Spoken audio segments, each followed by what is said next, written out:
What's up, guys? This is part two of my MEPS experience. The first part was me taking the ASVAB and basically getting a list of my MOS that was pretty much available to do. I ended up scoring a 51, and that kind of gave me a few options. My recruiter basically was like, take a couple days to think about what I wanted to do. So I ended up watching a couple of videos on the five MOSs that I wanted to do. The first one was to be a visual information specialist. The second one was to be a infantryman. The third one was to be an MP, which is a military police. The fourth one was to be a cavalry scout, and the fifth one was to basically be a combat engineer. So I kind of researched all those jobs, basically try to find the right fit for me. I did try to go for my first option, which is a visual information specialist, aka like combat cam. We tried our best to kind of find out if it was going to be available. We ended up finding out that that MOS wasn't going to be available for at least another year or two. So kind of had to like push that MOS out to the side. So I ended up going with my second option, which to be an infantryman. There's things that I want to try to build, and I felt like going in as an infantryman was going to give me the proper skills and just give me the experience that I need to build the other thing that I have planned for the future. So I went with that and kind of made my decision to go with 11 X-ray. So I ended up talking with my recruiter, let them know that was the route I was going to take. He booked the day to go back to MEPS.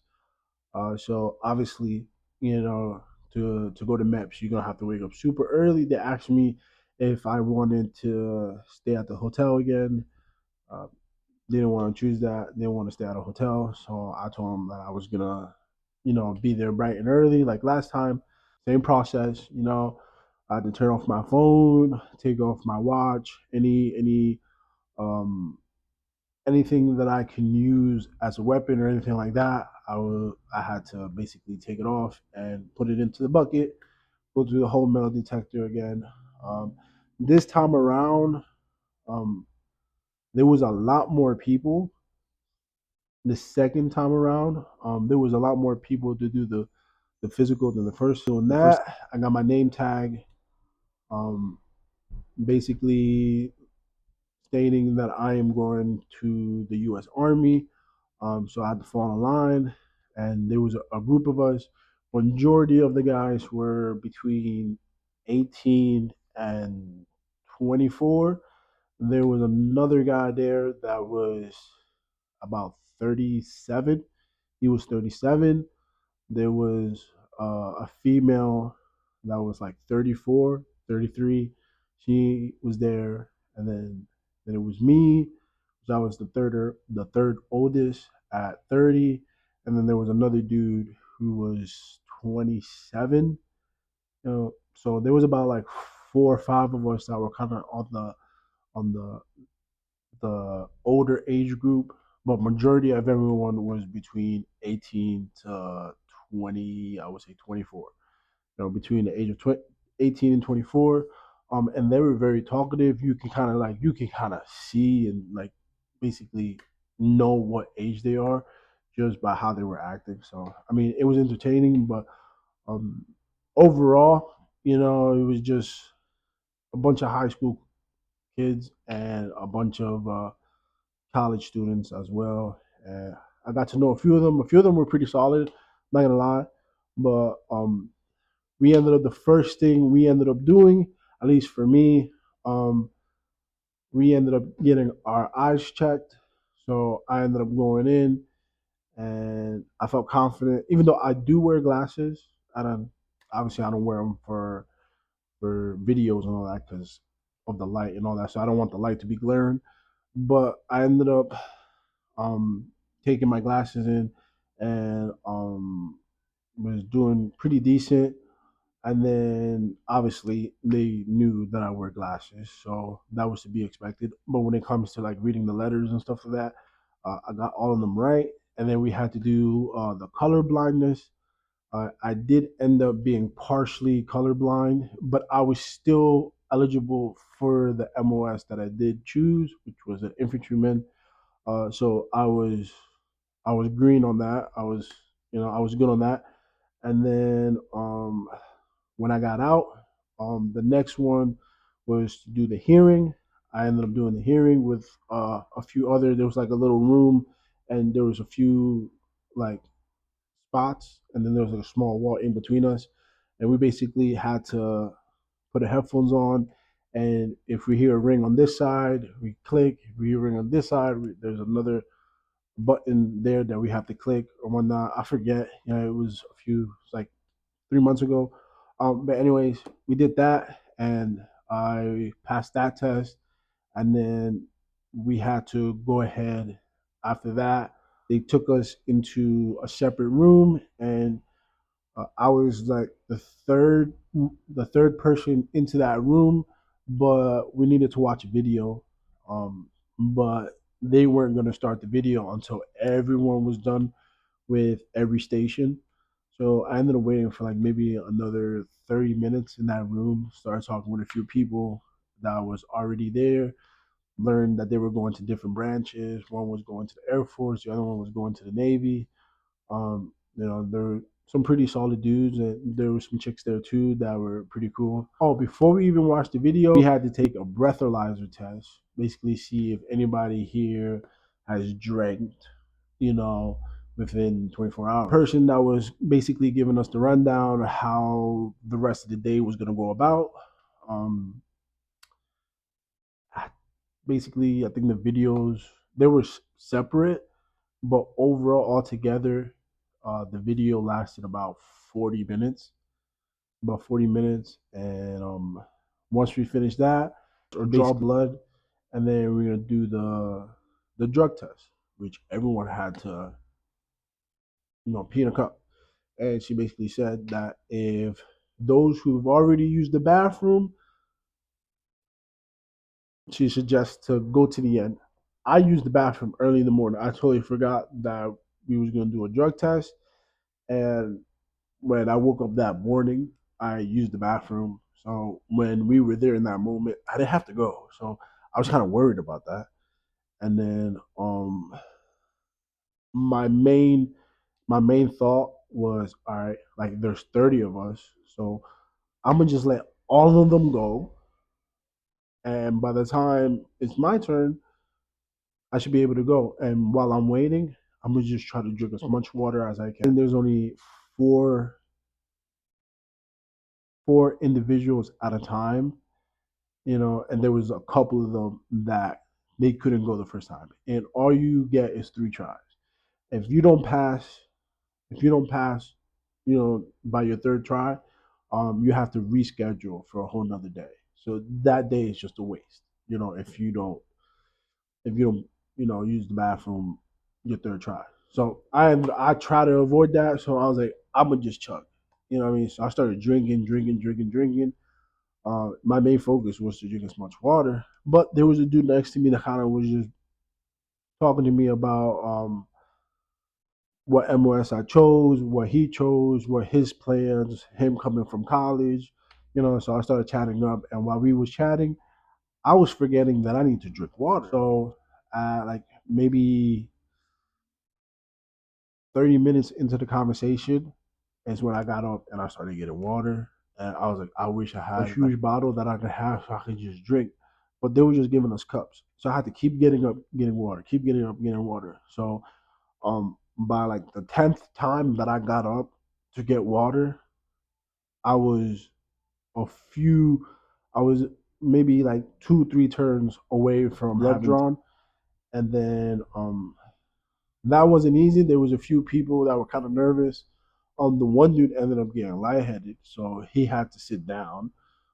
After he got his blood drawn, he sat down, and usually he was gonna go around and sit down so where he can go ahead and go in and take the drug test.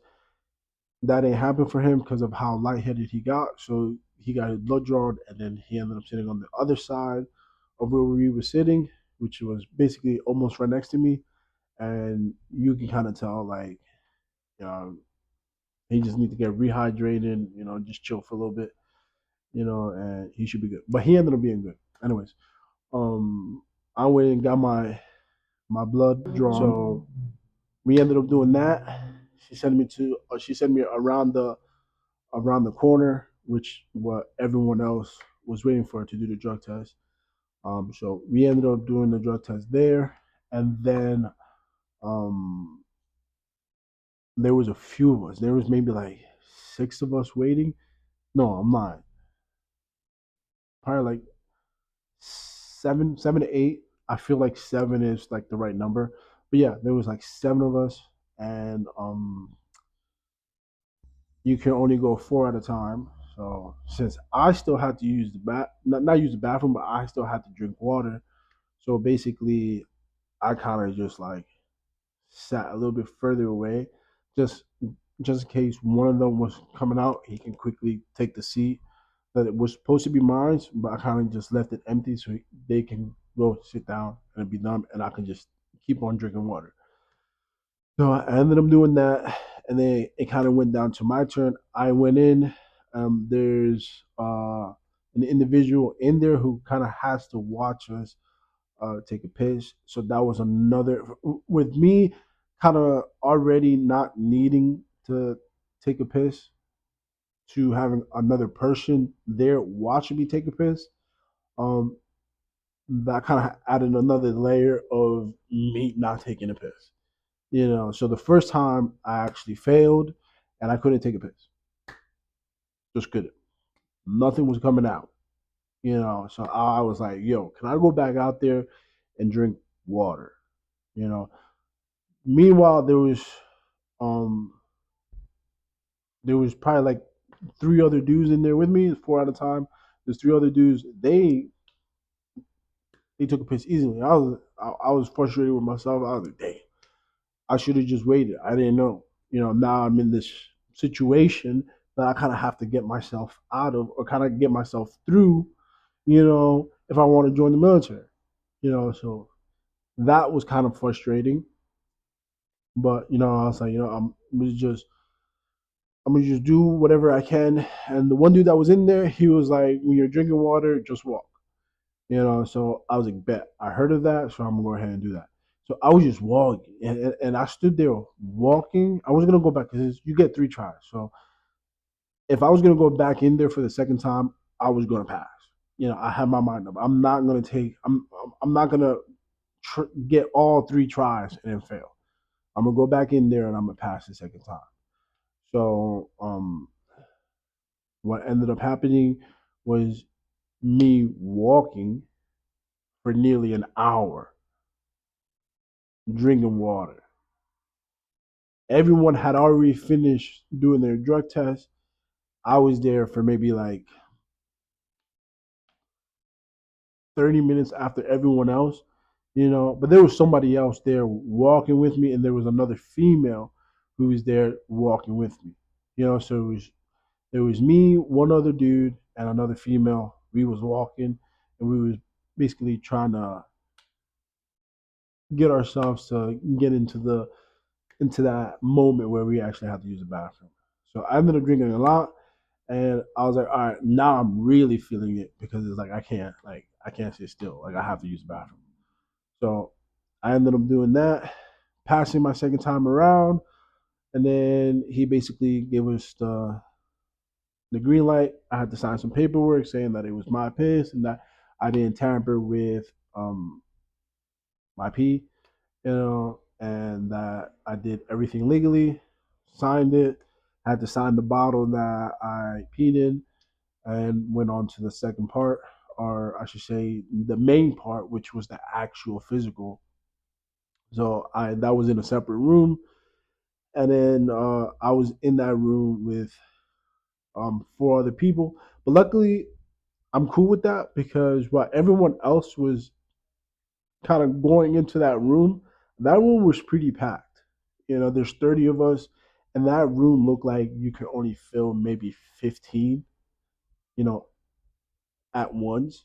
So that room was pretty filled earlier. What I was kind of struggling to take a piss. That room was pretty packed, and then you had to like strip down, not completely, um, because I was one of the last ones to go. They didn't make me strip down all the way to my boxers.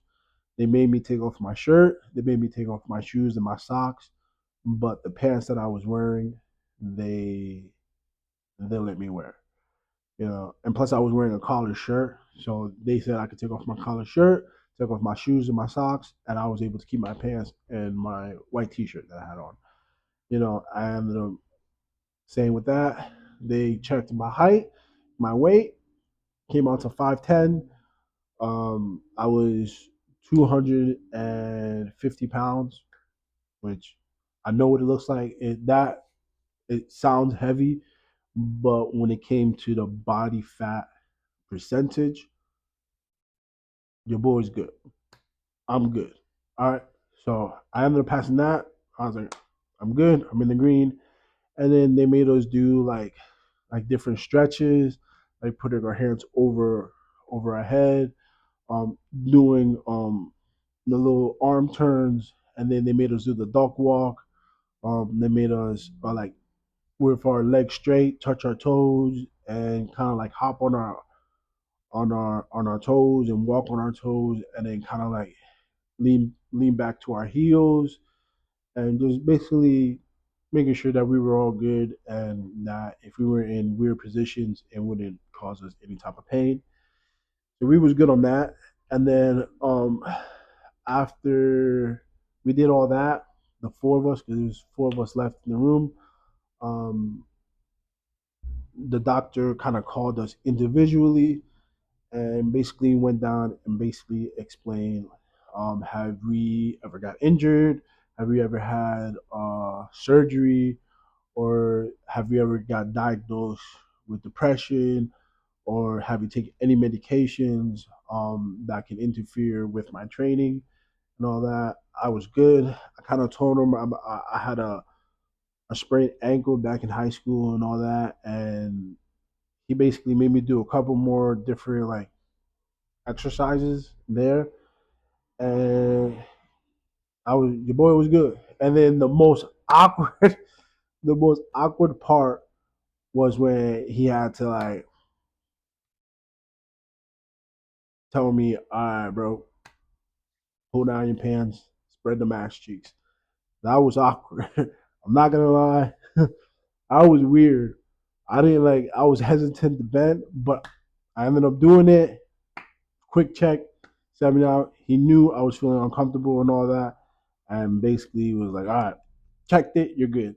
And um, basically explain how the process was going to go and that there is a good chance that I was probably going to go through that at reception. Um, if not a little bit more, a bit more process that I'll have to do, take more shots, and all that. And then we talked about like personal stuff, what he went through at his time before he kind of like became a civilian again and started working at MEPS. But anyways, I ended up passing that, and he sent me out. One dude there wasn't sure if I was even gonna, you know, piss that day. He thought I was gonna fail and have to come back, but I did it. I got through it. I was able to manage, and I passed the whole same day. And after that, we once we finished that, and he gave us the clear, we had to go to. Um, there's a few rooms for each branch, and then you'll have to like knock. You have to knock and go in and basically sit down and discuss your contract. So there wasn't much people there that were going for the army, and that's my branch. So um, there wasn't that much people waiting outside, and if they were, they had already talked with the recruiter there at MEPS. So I didn't have to wait in line. I quickly went to my branch's office, knocked, went in, sat me down. We kind of looked at um, my contract. I'm going to be an 11 X-ray. Um, there's different ways to go about it. What I was going to be part of was OSIT, one station unit training at Fort Bennings, and then I was able to choose my duty station after doing basic and doing AIT and basically finishing all that. I could choose which duty station I was going to go to. I chose Washington. Uh, I don't really know the name of it, just that I think it was like Fort Lewis or whatnot. But yeah, I know it's in Washington, the state of Washington. I chose that because there's an active volcano, snowboarding. There's a car museum, and Seattle, the city of Seattle's there. So I was like, that sounds sweet. You know, they were telling me that was one of the better duty stations to pick. So I was like, you know what? I'd rather go there for my first duty station. If it was a good duty station, everyone's telling me that that one was a good one. I'm going with that one, and kind of got through that. And I had a few other things that I need to take care of, and I wanted to spend the holidays with my my family and kind of just if anything was going to happen and I was going to be away from my family for a long period of time, I wanted to at least spend Thanksgiving and Christmas and New Year's with my family. So, and plus, once I get through the holidays, I can basically lock in and get myself ready to go into basic. So, what they ended up doing April 14th, that's my ship out date. And yeah, everything was kind of like solidified. I had to sign some paperwork, confirm everything. They wrote everything down for me, making sure like I understood like this is everything that you're agreeing to. This is your contract, and I agreed to it. I signed it, and then I had to wait back outside in the lobby um, for my oath of enlistment, and I was set. And the main reason they had me waiting after I was done was for other individuals who were joining the army that we can go ahead and do the oath of enlistment together all as one instead of just doing it individually. So I had to wait for every individual who was joining the army to be done with their process and finishing their contracts and stuff like that. And then they took us to a separate room, and basically we had to watch a 5 minute video when a soldier goes AWOL and the disciplinary action that's gonna happen if any of us go AWOL and decide to, I guess, leave the military, and the procedure that would happen if we do that. And then yeah, we had to sit in front of a computer. We had to confirm our name, confirm our social security, our address, our MOS, our duty station, everything that was in our contract. We needed to either agree to all of it or basically um, see that everything that you wanted on your contract is on your contract. If you wanted to go airborne, you have to make sure that that was on your contract. If you wanted to go special forces, had to be on your contract. If you wanted to have a option 40 and try to go and become a be part of the Ranger Regiment, you had to make sure that that was on your contract and all that. Which that might be a separate video because I wanted to choose the option 40, but after talking with the recruiter at MEPS, there was a better path to trying out for the Ranger Regiment instead of getting the option 40. If you guys really are interested, or if anybody comes across this video and they're interested in wanting to know what was said to me about the option 40 and having another route to try out or volunteer to become part of the 75th Ranger Regiment, I'll make another video about that. But they kind of broke it down and basically said that there's another way to try out instead of picking option 40.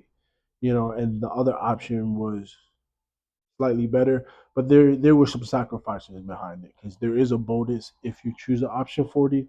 But at that time, I didn't see a bonus attached to it. But I think there always is a bonus attached to it. But again, that's for another video. If you guys are curious on what they told me and what what path was better than choosing the option 40, because there's always another way to volunteer for things, you know. So I'll make that a whole nother video. So yeah, if you guys want to know, leave a comment or get in touch with me, and then I'll make another video. It's not long. It'll probably be like a 5-10 minute video of the conversation that we had. But yeah, after that, we just agreed to everything on on the screen. Basically agreed to everything that was on our contract. And then once everyone did that, we went and made our way to the room to say our oath of enlistment, which is like a small pedestal, I should say. And then uh there's another soldier who comes in, which is he's like a witness, but he's also recording the moment of us enlisting. And then we have to raise our right hand and basically repeat after the the soldier who is gonna be saying the oath. And then we repeat after him. And once we got through that, we basically went back to our branch office and we talked with the recruiter one last time, and he gave us copies of our contract and shook hands and basically said congratulations for joining the military, and this is your ship date, and we'll see you then. And that was it. And they said I can go ahead and leave, and that was the end of it. I ended up going, got in my car, started driving. My recruiter called me, asked me how I went, and um, everything was kind of set in stone, And then all I had to do was the future soldier program that I had to go through, and I can, get promoted and go in as, and I think the highest I could go in was an E3, I believe, or it could be an E4, but I think you have to have college credits. But yeah, at least for me, I think the highest I could go into the military is an E3 through the program. So that's what I ended up doing. So while I was with my family enjoying the holidays, I was also in that program going through everything that I had to go through so I can get my promotions and then go into the military as an E3. And yeah, that's the rank I would be going into the military. Yeah.